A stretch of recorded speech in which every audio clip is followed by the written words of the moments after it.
Olá, meu amigo e minha amiga, estamos de volta com o nosso Portal do José, nesse final de sabadão, que teve acontecimentos muito importantes que prenunciam chacoalhadas no plano da economia, no campo da política e que esperamos também chacoalhem algumas situações no Poder Judiciário, no Supremo Tribunal Federal e na Procuradoria-Geral da República. Isso em meio a surtos alucinógenos de um principal quadro da extrema-direita aqui no nosso país, que continua acreditando que a eleição de Donald Trump nos Estados Unidos servirá como a tábua de salvação para o seu papai.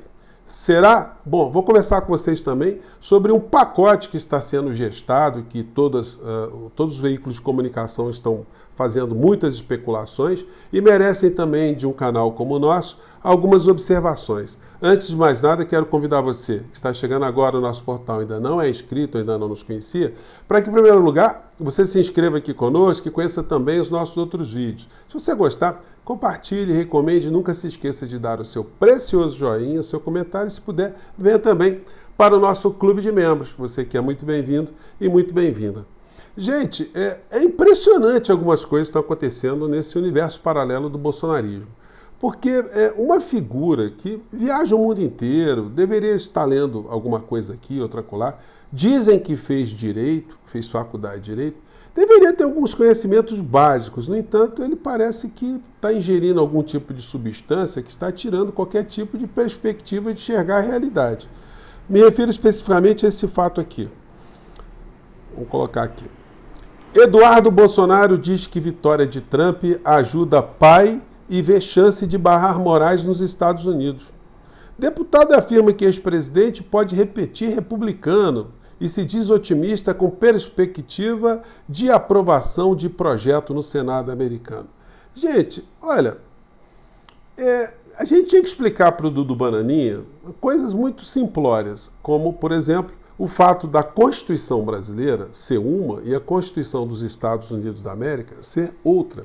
De as situações envolvendo direitos políticos nos Estados Unidos é uma e aqui no Brasil é outra. Lá eles não têm um Tribunal Superior Eleitoral. Lá temos a situação, inclusive, absolutamente absurda, de alguém que, se for condenado criminalmente a ir para a cadeia, poder disputar as eleições e, se eleito, governar o país dentro da cadeia. Aqui no Brasil, o papai do Bananinha não vai poder fazer isso porque, primeiro, que já está inelegível. Em segundo lugar, sendo condenado, ele fica com uma dupla inelegibilidade, porque um dos efeitos reflexos de uma sentença penal condenatória é a perda dos direitos políticos, ou a suspensão de direitos políticos. Então, o que ele está achando?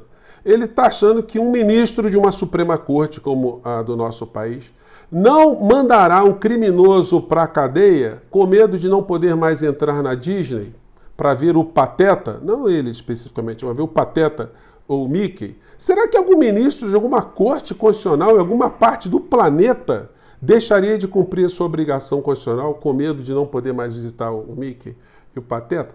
Então, é gente que está operando nesse tipo de frequência, né? Agora, alguém que andou distribuindo aí fotografias antigas como se fossem fotografias de agora, onde ele não esteve tete a tete com o presidente agora eleito, Trump, e transmitiu para as pessoas que tem essa intimidade toda, que agora o Trump vai vir. Enfim, é uma situação absolutamente alucinógena dessas criaturas. Pior que tem muita gente que vai acreditando nisso, né? Mas quanto maior a ilusão, maior será o tombo do beliche. Bom, aí a gente entra em outras situações desse dia aqui. Temos também lá na Argentina comemorações estapafúrdias de um psicopata que chegou até a presidência da Argentina. E chegou por quais razões? Muitas pessoas estão estudando como é que alguém, como o Milei, chegou à presidência de um país que todos julgavam um país com um nível de população, com um nível de esclarecimento político muito alto, educação muito alta. Mas o que aconteceu, gente, dentre outras coisas, foi que o governo anterior foi um governo que respeitou o tripé macroeconômico, tentou corresponder ali às expectativas do tal mercado, do poder econômico, da grande mídia na Argentina. Alguém que deixou de lado a estridência da extrema-direita nas redes sociais. Alguém que se comportou republicanamente, como foi Alberto Fernandes, defendendo direitos das minorias, defendendo direitos sociais, fazendo discursos extremamente racionais. E isso tudo acabou não funcionando, porque o desgaste da não entrega de melhorias concretas para a sociedade produziu uma figura como o Milei, psicopata. E agora nos Estados Unidos, esse tipo de circunstância também justifica ou explica por que Donald Trump, com o discurso que fez durante esse processo todo, conseguiu se eleger presidente dos Estados Unidos, né? Bom, daí a gente chega à situação de hoje aqui. Gente, em pleno sábado, olha o que aconteceu. STF vai reiniciar julgamento de recurso de Collor contra a condenação por lavagem de dinheiro e corrupção. Gente, o Collor já tinha sido condenado pelo Supremo Tribunal Federal. E aí a defesa recorreu com um recurso chamado embargos. E o recursos de embargos. Embargos significa o seguinte: a defesa está querendo esclarecimento, se houve algum ponto na sentença que foi obscuro, que não foi bem compreendido, foi contraditório. Então, só para isso que serve o embargo, ele não serve para reverter absolutamente nada. No entanto, a gente teve ali o ministro Toffoli mexendo na pena, dizendo a dosimetria da pena não foi adequada. Gilmar Mendes pegou, fez vista, ficou mais 90 dias com esse processo nas mãos, devolveu. Ontem à noite, o ministro Fux deu a maioria de 6-2 para manter a condenação de Collor. E aí hoje, o que acontece em pleno sábado? O André Mendonça, o terrivelmente bolsonarista, o terrivelmente evangélico, foi terrivelmente ruim na aplicação da justiça, porque não há explicação lógica e racional para ele ter pedido vistas, a não ser proteger a figura de um criminoso, assim entendido pela Suprema Corte do nosso país, um corrupto de colarinho branco.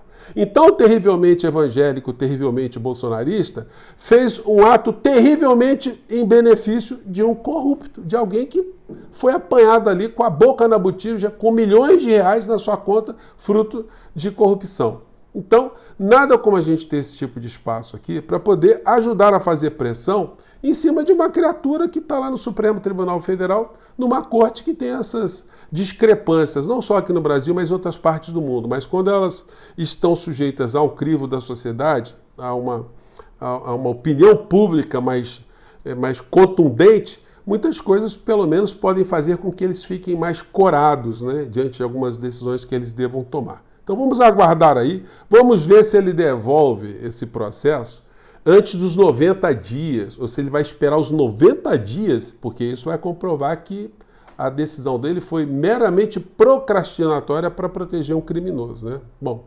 hoje também os jornais estão repercutindo. Lula não anuncia novo pacote de cortes e frustra Haddad. Gente, isso está uma discussão gigantesca dentro do governo, porque dentro da lógica que nós temos no nosso país durante muito tempo e agora reforçada com a aprovação do teto de gastos, é que a saúde e a educação, que são estruturais num país como o nosso, elas não poderiam estar amarradas, elas deveriam estar atendendo à necessidade do povo brasileiro. Afinal, os governos, os estados existem para satisfazer as necessidades da sua população, do seu povo. No entanto, diante do modelo que nós estamos adotando aqui no Brasil, com pressões da mídia, do mercado, dos grandes veículos de comunicação, dos banqueiros, dos rentistas, a visão é para se tirar dinheiro, a recomendação é para se tirar recursos das áreas da saúde e da educação para privilegiar o andar de cima. Isso está colocando o presidente da República numa sinuca de bico gigantesca. E aí a gente enfrenta um problema que ainda há tempo de resolver, que é a falta de comunicação do governo Lula.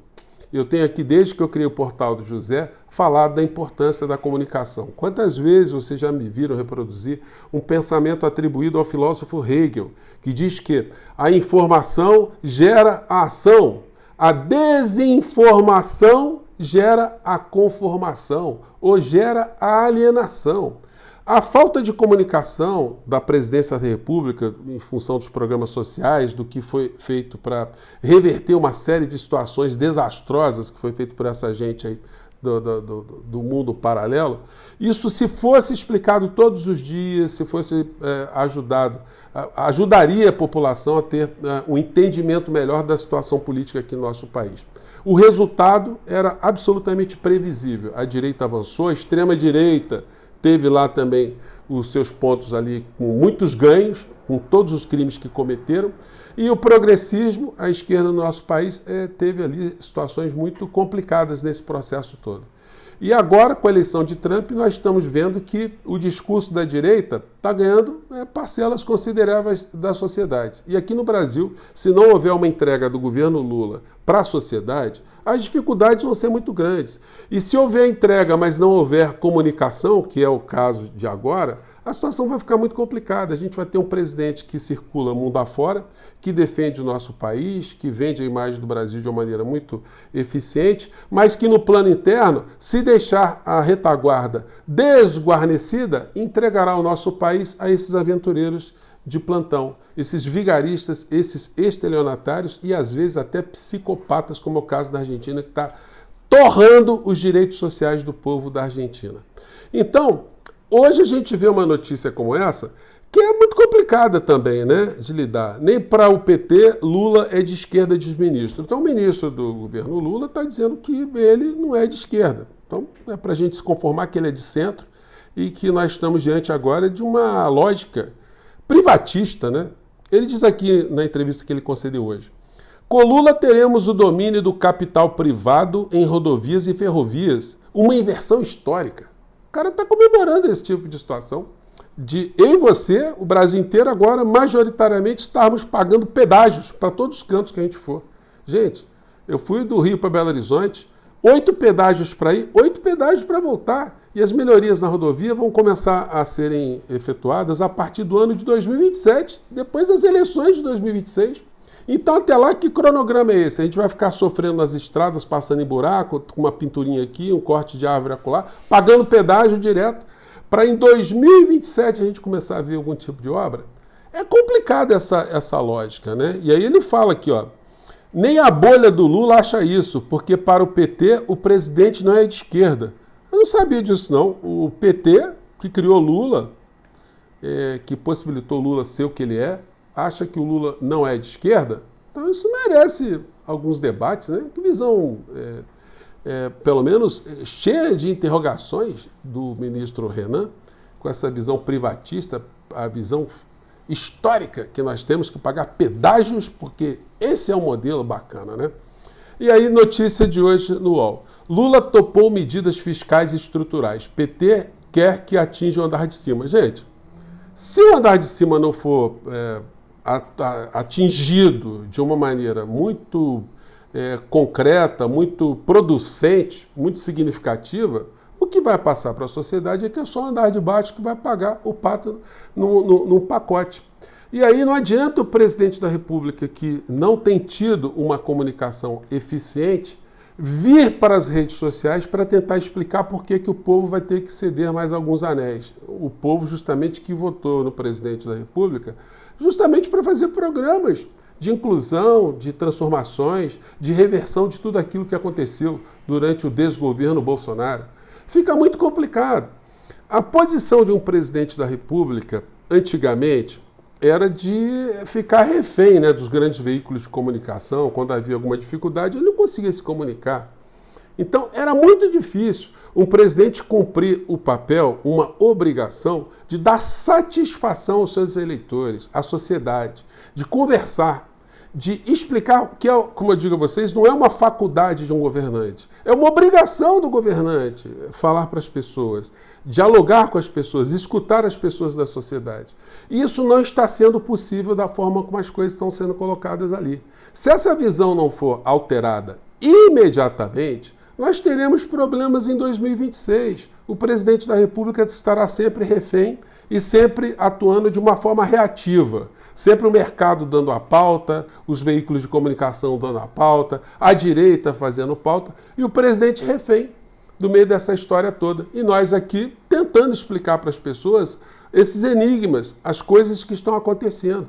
Então, o nosso espaço aqui, ele serve para esse propósito, para alertar as pessoas que têm consciência aqui no nosso país, as pessoas que têm um nível de participação em muitas atividades sociais, para que essas pessoas consigam compreender o que está acontecendo e motivem o governo a ter uma mudança de comportamento, tanto na parte estrutural como na parte de comunicação também. Porque se o governo também não percebe que há uma posição de uma parcela considerável da sociedade que está observando o que está acontecendo, está cobrando, está exigindo que as responsabilidades sejam acatadas, né, que sejam respaldadas, sejam colocadas para a sociedade, aí fica muito complicado, né? Então, eu fico por aqui, gente. Às vezes a gente tem que ser mais contundente, mas eu gostaria de saber também a sua opinião, porque é a partir dessa troca de informações que a gente vai fazendo aqui o nosso portal chegar cada vez mais a mais pessoas, com cada vez mais reflexões, né? Eu fico por aqui, gente. Muita coisa vai acontecer e nós temos que ajudar essas coisas a acontecerem para o lado melhor, né? Fico por aqui, um grande abraço, até o nosso próximo encontro. Tchau!